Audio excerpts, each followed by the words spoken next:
So a thickness planer, or a planer to a lot of people in North America, is one machine that I definitely couldn't do without. All my material comes S2S or rough sawn, and so I will face joint a board and then joint the edge, and then everything goes through the thickness planer to square dress it, bring all the surfaces into parallel and make nice flat straight boards. And for a lot of people, that's sort of all it does. It's a bit of a one-trick pony, if you will. But that's far from the case. This machine can do more. It just involves some jigs. Ones like this, for example, that I use for tapering Regency legs. And this simply, when the legs are cut out and I've shaped all the edges, then they go through and get tapered.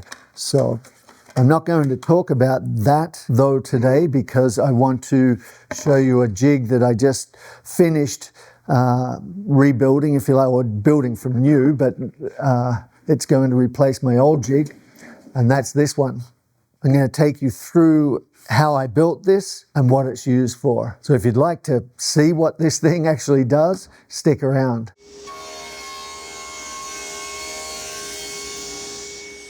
Okay, so what this actually is simply a jig that will allow you to change the angle of this surface to enable you to put a piece of material through on the angle and put a bevel on a face and end up with a board like this that's tapered. Now, something like this you might use for, say, a transition strip, where you have two different heights on your floors, maybe a tiled floor to a hardwood floor or something, and you need to bevel a piece of hardwood to match the floor, for example. This is one way of doing that. Another example would be the threshold for a door or a windowsill. In all those situations, this jig will allow you to run through that material and get the angle, the exact angle that you need, with really no hassle at all. It's really quite easy. So anyway, let's get to it and let's start building this, and then you can see how it works.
It's a little tight.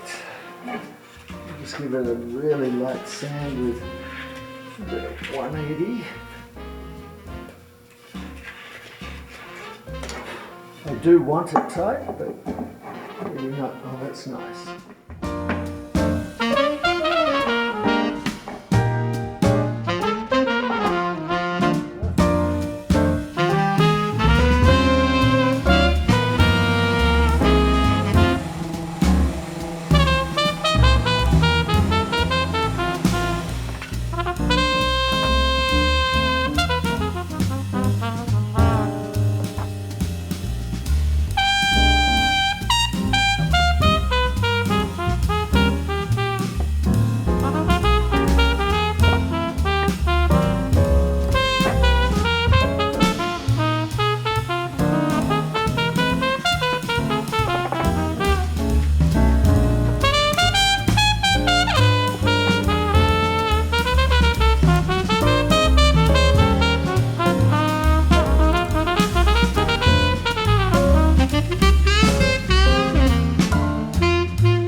Okay, so I guess it's time to test this this thing out.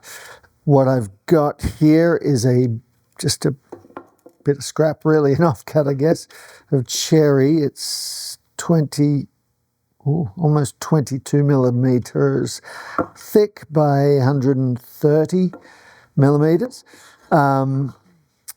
Now, as an example, if this were perhaps a transition in a house on an old floor going from two different height floors, let's say we want to go, I don't know, 6 mil difference. So we're going to essentially, we want a 6 mil difference over the 130 millimeters.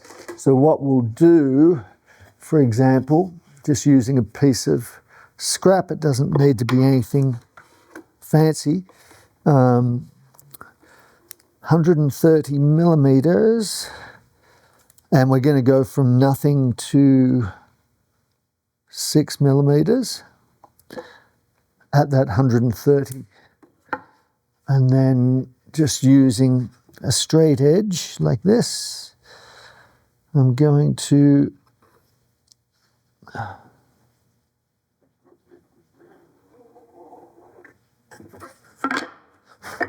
simply draw a line, and then I'm going to just take this to the bandsaw and I'll cut this, and I might then just cut it in half, I think, and I'll show you what we're going to do with it after that. So,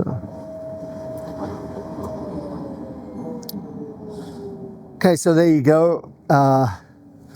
That's essentially the taper that I'm after. And then I've just cut that piece in half. So basically all I'm going to do, I know I'm at about 580. Where's my pencil? So there's the thing there. So I know this is the length of the table in the thickness planer, so I'm going to sort of come inside that a little bit, and all I want to do is basically just put these so that, and this is obviously the reason why I've added these rails, if you will, to this, to give it lots of stability, because as it goes through the thickness planer, there's a lot of pressure down. So what I might do though is just maybe put a piece of tape on these. That'll just stop them going anywhere when I pick it up or whatever. Oops.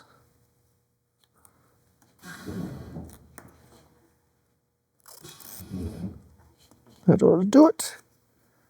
Something like that. That feels good. So that might have to go down there. That would work.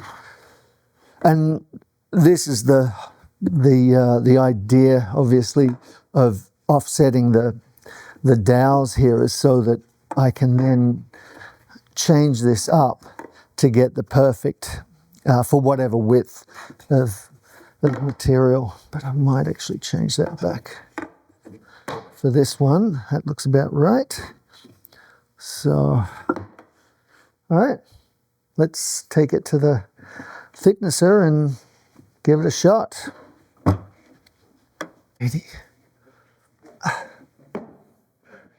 Just have to make sure, obviously, that the table is nice and clean. That's the other thing I did while you weren't watching. You weren't watching, were you? Sheesh. I cut out the that bottom part just so that I could slide it in over the hand wheel there. Where's the holes?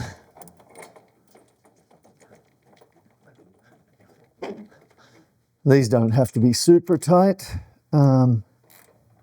but really just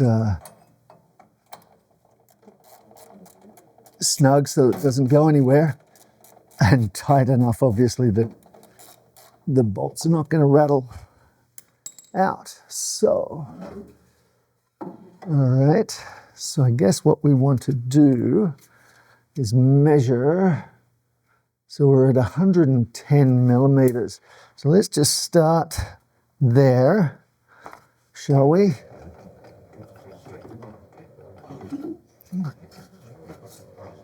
Make our first pass at that, see how that goes.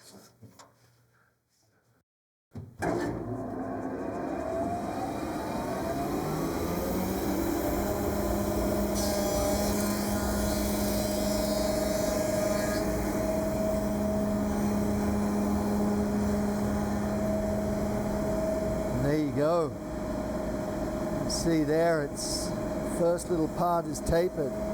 So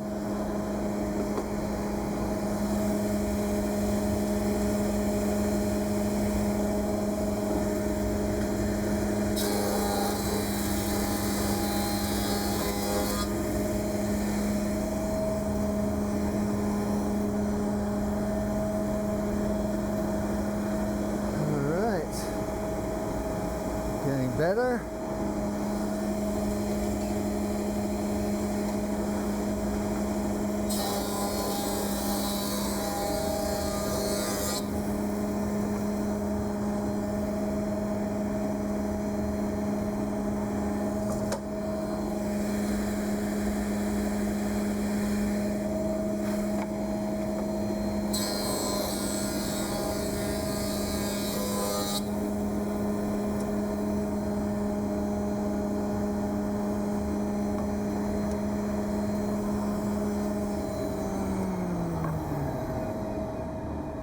So you can see here where 20, just shy of 21 mil, thereabouts. A bit hard to hold it still.